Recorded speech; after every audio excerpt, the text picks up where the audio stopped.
Aku setuju dengan permintaanmu. Guru Woyun terdiam sesaat sebelum cahaya melintas di matanya. Namun terlepas dari apakah kamu bisa mendapatkan warisan itu atau tidak, setengah dari lembah angin akan tetap menjadi milikku. Guru Woyun benar-benar tidak tertarik untuk mendapatkan setengah dari lembah angin, tapi dia juga tidak akan menolak kesempatan itu. Selanjutnya, dia berhenti sebelum melanjutkan berbicara. Jika aku mengetahui bahwa kamu memiliki motif tersembunyi, percayalah, bahkan seorang ahli pil pun bisa menjadi ahli racun. Aku rasa aku tidak perlu menjelaskan konsekuensinya. Seorang pria yang mampu menyembunyikan kebenarannya alam selama bertahun-tahun lebih berbahaya daripada Feng Xiaoxiao. Oleh karena itu, Guru Woyun tidak akan mempercayainya dengan mudah. Kamu. Ekspresi pria berjubah abu-abu berubah drastis saat mata mereka dipenuhi amarah. Salah satu dari mereka baru saja akan berbicara ketika Feng Yuqing mengangkat tangannya untuk memotongnya. Tatapan Feng Yuqing mendarat di wajah Guru Woyun. Dia kemudian tersenyum lembut. Jangan khawatir, kamu sangat berguna bagiku. Aku tidak akan melakukan apapun kepadamu. Namun jika aku tidak dapat memperoleh warisan itu, aku tidak dapat memberikanmu setengah dari lembah angin karena aku mungkin tidak dapat memperoleh kembali posisi itu sebagai tuan muda lembah angin. Namun aku bisa setuju dengan permintaanmu yang lain. Baiklah. Setelah berpikir keras, Guru Woyun mengangguk. Kapan kita pergi? Ayo pergi sekarang. Kita harus bisa mencapai tempat itu sebelum hari gelap. Feng Yuqing perlahan bangkit berdiri sebelum dia menyatakan dengan tenang. Ayo pergi.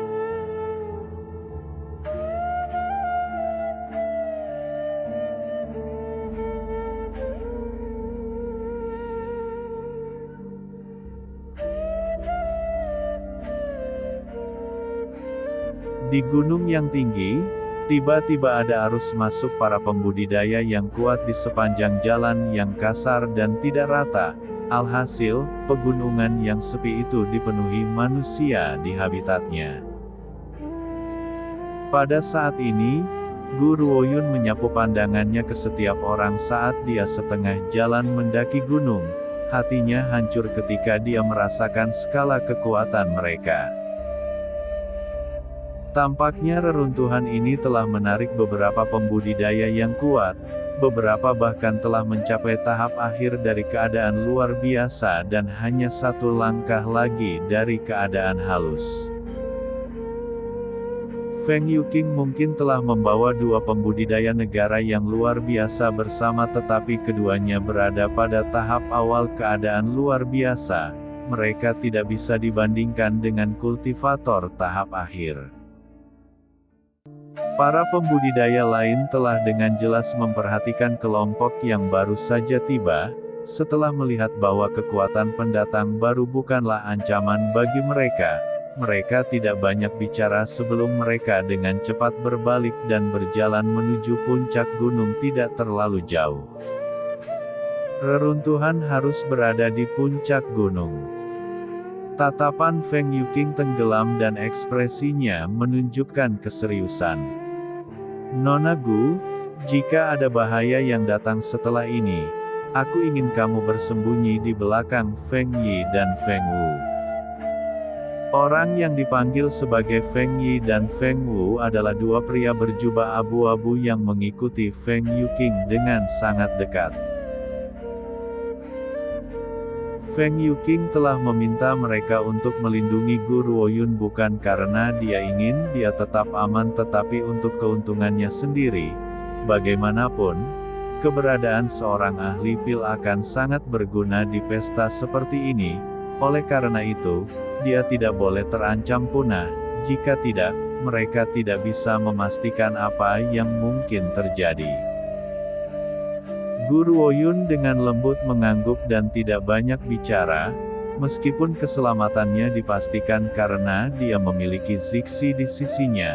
Dalam banyak situasi, dia tidak ingin mengekspos Zixi ke mata dunia. Tiba-tiba, mata Guru Oyun beralih ke seorang wanita di kerumunan. Ketika dia melihat batu bekas yang dibawa oleh wanita itu, sebuah cahaya melintas di matanya.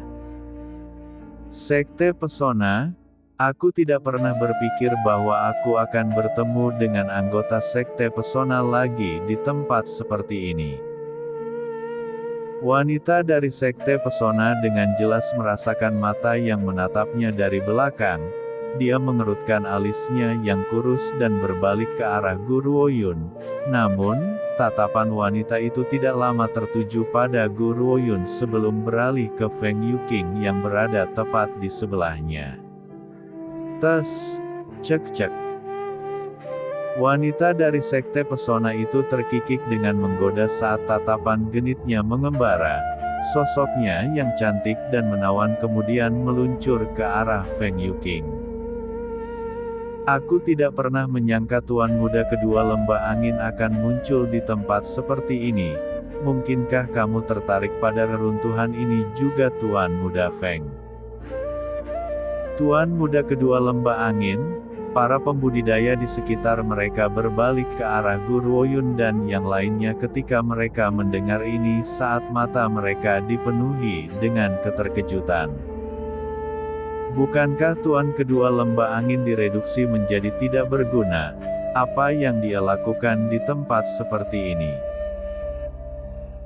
Aku mendengar berita tentang reruntuhan yang digali di daerah ini.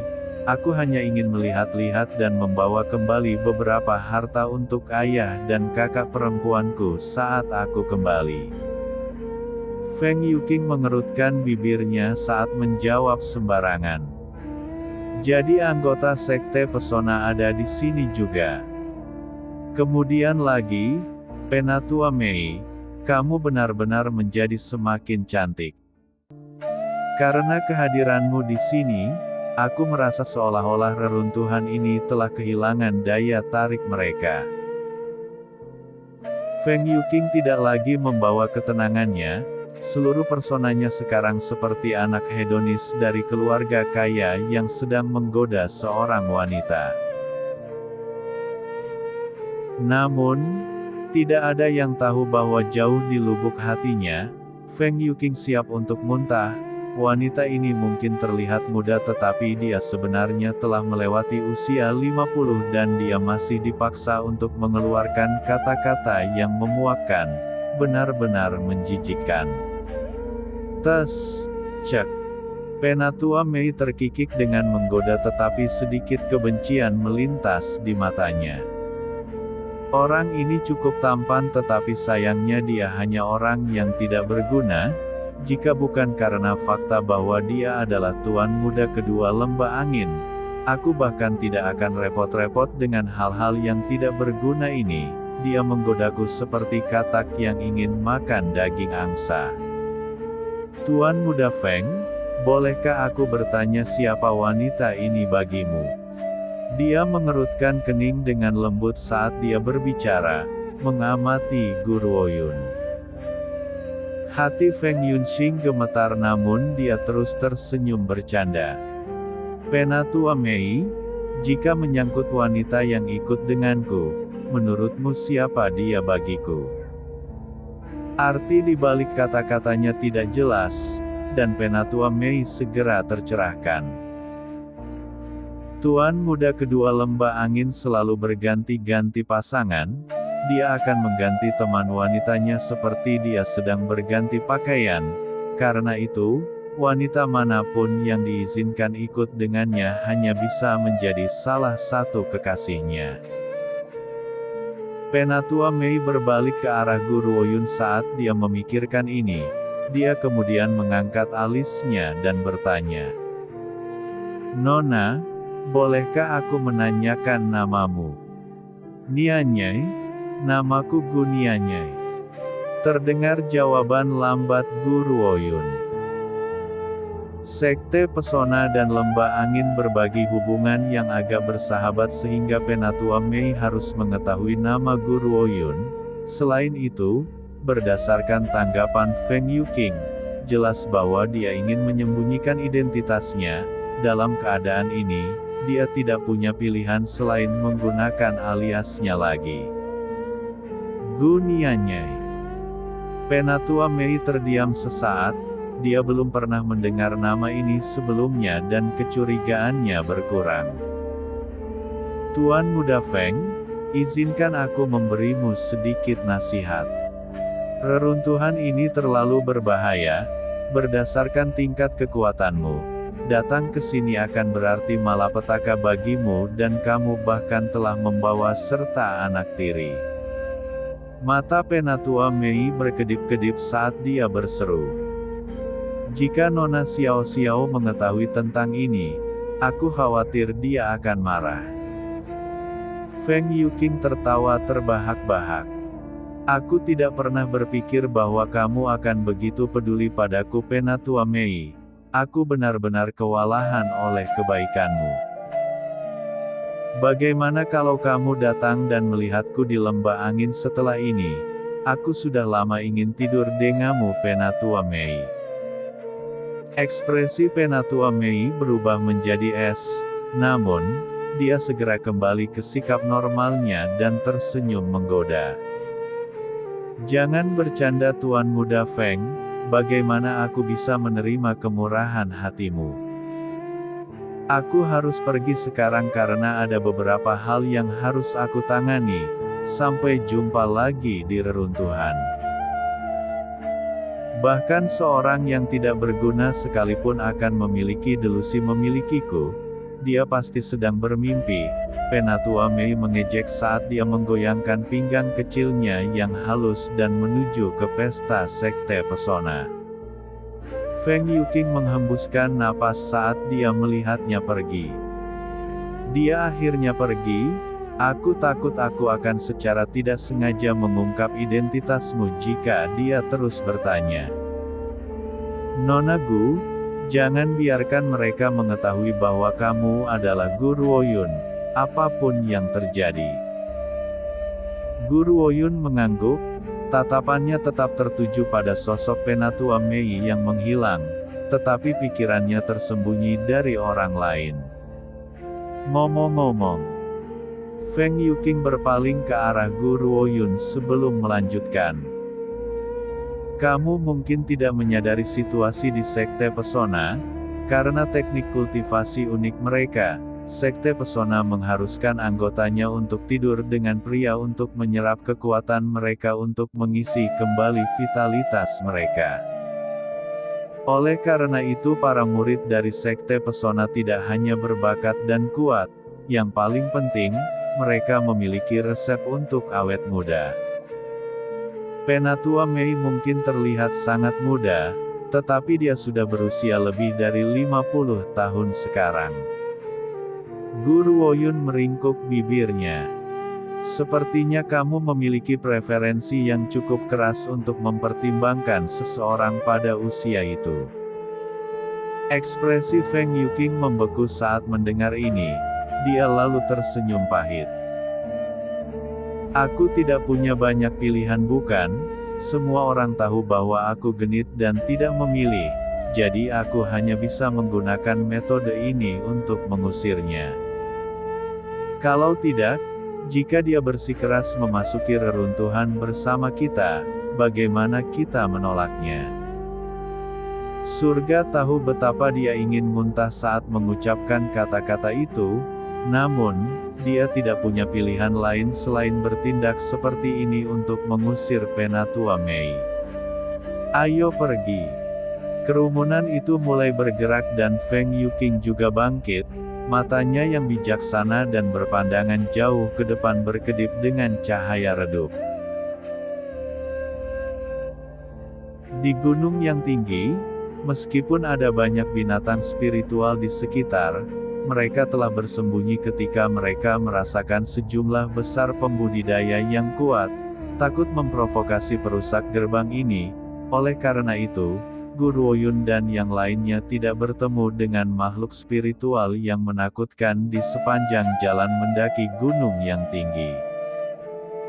Namun, ekspresi Feng Yuqing menjadi lebih muram, matanya menatap dengan gelap ke puncak gunung di kejauhan saat cahaya melintas di pandangannya. Aku bisa merasakannya, sepertinya ada sesuatu yang tidak normal di puncak gunung ini. Matanya kemudian perlahan tenggelam. Mungkin penjelajahan kita terhadap reruntuhan ini tidak akan semudah yang aku duga. Namun demikian, dia harus mencoba. Ini adalah satu-satunya cara dia bisa mengalahkan Feng Xiaoxiao. Selain itu, jika dia bisa mendapatkan warisan itu, dia tidak hanya akan mendapatkan kembali kekuatannya, dia bahkan akan naik ke kondisi yang sama sekali baru. Penatua Mei, menurutmu mengapa Feng Yuqing datang jauh-jauh ke sini? Seorang wanita berjubah hitam di kelompok sekte pesona mengangkat alisnya yang kurus dengan segera saat dia menatap Feng Yuqing dengan ekspresi rumit di wajahnya, dalam pertimbangan. Apakah aku benar-benar perlu menyebutkannya? Penatua Mei tertawa dingin. Kenapa lagi yang tidak berguna seperti Feng Yuqing ada di sini? Dia di sini untuk mencari tahu apakah ada sesuatu di reruntuhan ini yang dapat membantu memulihkan kekuatannya lagi. Sayangnya, tidak peduli seberapa keras dia mencoba, dia tidak akan pernah bisa melakukannya. Penatua Yun, kita tidak perlu memberitahu Feng Xiaoxiao tentang ini. Feng Yuqing yang tidak berguna ini akan kembali dengan tangan kosong. Tatapan Penatua Yun tenggelam. Setelah jeda yang lama, dia mengalihkan perhatiannya ke arah Guru Oyun dan berseru. Aku tidak tahu mengapa, tapi aku tidak bisa menghilangkan perasaan bahwa wanita ini tidak sesederhana kelihatannya. Penatua Mei melirik ke arah Guru Oyun dan mencibir. Wanita ini hanya menempel di sisi Feng Yunxing karena dia menyukai gelarnya sebagai Tuan Muda Kedua Lembah Angin. Kalau tidak, mengapa dia menjilat dari yang tidak berguna? Penatua Yun tidak menjawab tetapi matanya tetap tertuju pada Guru Oyun. Tidak yakin apakah dia salah atau tidak, dia tidak bisa menghilangkan perasaan bahwa wanita ini tidak sesederhana itu, setidaknya tidak seperti yang dikatakan Penatua Mei. Ayo pergi. Dia merenung sejenak sebelum dia memerintahkan dengan tenang dan berbalik. Tepat saat kerumunan orang akan mencapai puncak gunung, raungan marah terdengar dari puncak gunung. Itu sangat kuat sehingga seluruh pegunungan bergetar. Sepertinya seseorang sedang bertarung melawan binatang spiritual di puncak gunung. Mata Feng Yuqing tenggelam saat dia mengarahkan pandangannya ke puncak gunung. Dia terdiam sejenak sebelum berkata, "Ayo, mari kita lihat." Aku bisa merasakan bahwa kultivator yang bertarung melawan binatang spiritual itu sangat kuat. Kekuatannya sepertinya melampaui semua orang di antara kita. Hati Guru Oyun berangsur-angsur mencapai sebuah terendah sepanjang masa. Sejujurnya, dia tidak datang ke reruntuhan demi membantu Feng Yuqing. Dia ada di sini untuk warisan juga. Karenanya, ketika dia merasakan fluktuasi energi yang kuat dari pertempuran, hatinya tenggelam. Dia pasti akan memiliki warisan itu di reruntuhan apapun yang terjadi. Rasa tekad memenuhi matanya. Guru Oyun tidak lagi menganalisis situasinya lebih jauh saat dia berjalan menuju puncak gunung. Raungan marah terdengar. Adegan naga hitam besar yang bertarung dengan wanita berjubah putih di udara kemudian terungkap kepada mereka. Wanita itu mengenakan jubah putih salju, fitur cantiknya yang tak tertandingi dibekukan dengan lapisan es sementara matanya sangat dingin dan jauh. Wanita berjubah putih itu menatap naga hitam itu dengan mencemooh. Namun, ketika mata Guru Oyun tertuju pada fitur kecantikan mutlak, hatinya tiba-tiba melonjak. Fitur wajah wanita ini terlalu mirip dengannya, seolah-olah diukir dari cetakan yang sama, hanya saja, berbeda dengan sikap menyendiri yang jelas dan dingin. Fitur wanita berjubah putih itu jelas lebih lembut.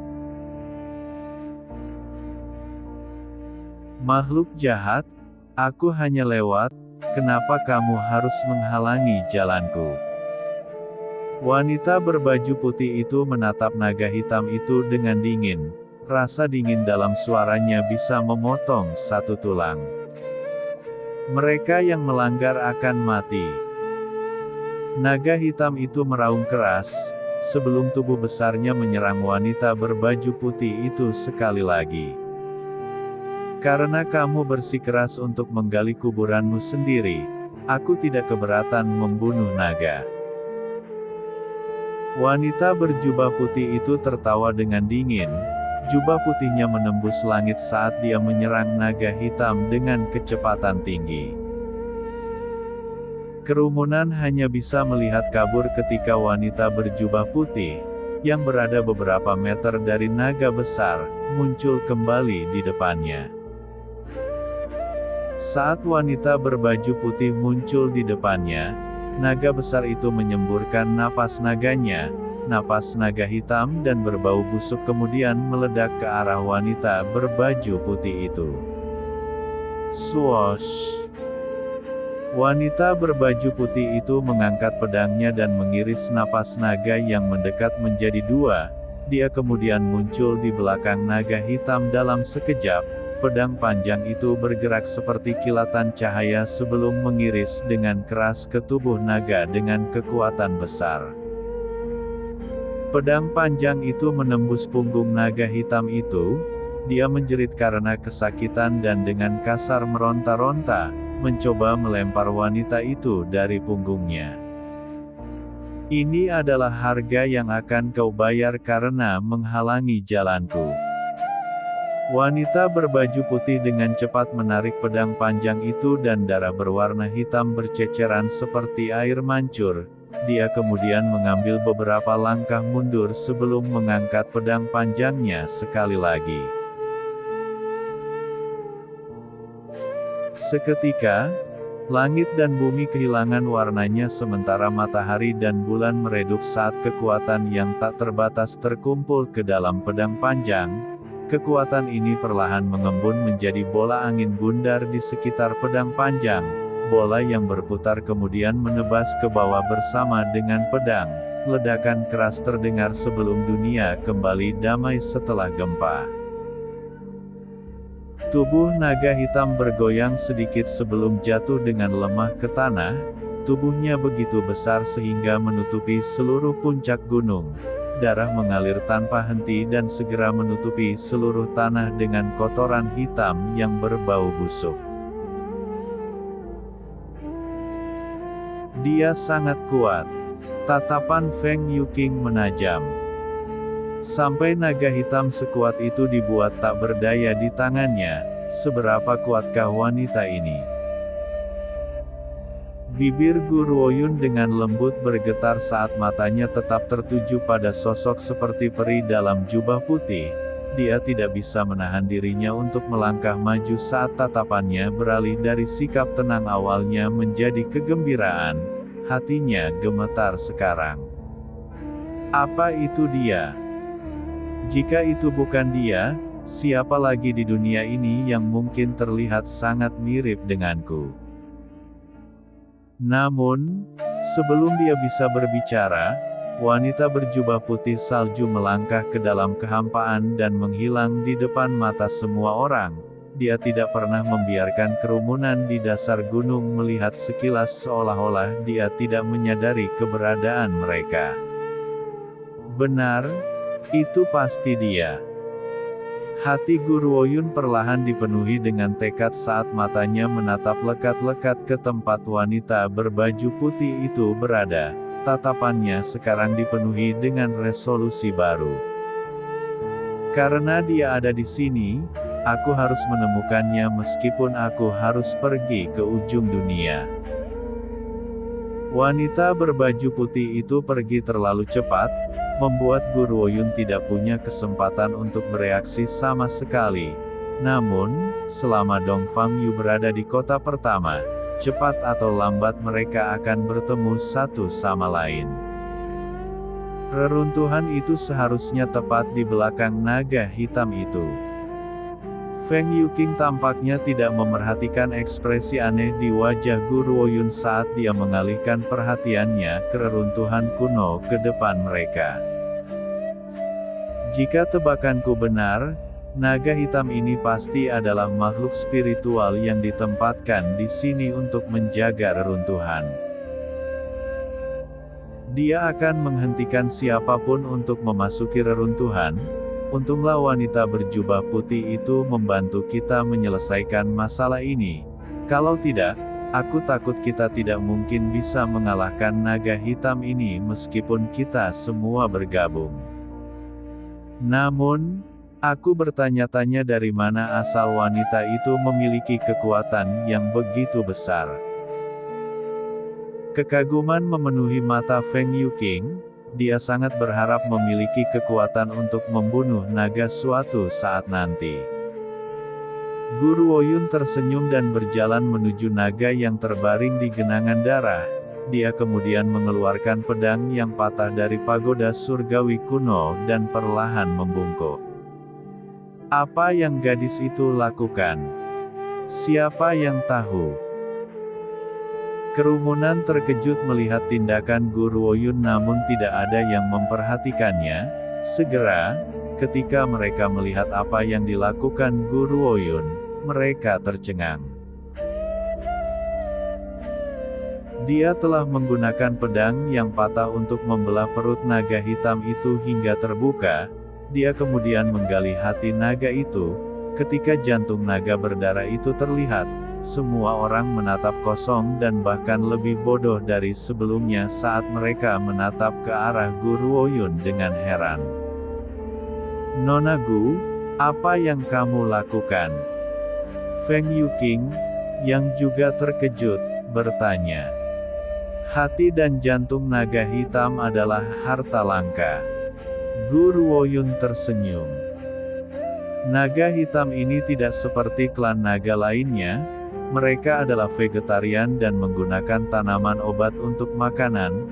Oleh karena itu, tubuh naga hitam, yang telah ditempa oleh jenis tanaman obat yang tak terhitung jumlahnya, adalah harta karun dari kepala hingga ekor, terutama jantung naga.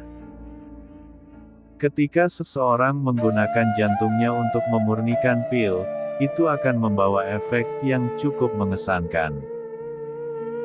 Namun, sayang sekali dia tidak bisa membawa tubuh naga itu bersamanya. Jika tidak, itu akan menarik terlalu banyak perhatian. Guru Woyun menggelengkan kepalanya dan menyimpan hati dan jantung naga hitam itu. Dia kemudian menuju ke sisi Feng Yuqing. "Ayo pergi," katanya dengan alis terangkat. "Ayo pergi dan cari tahu harta karun apa yang ada di dalam reruntuhan ini."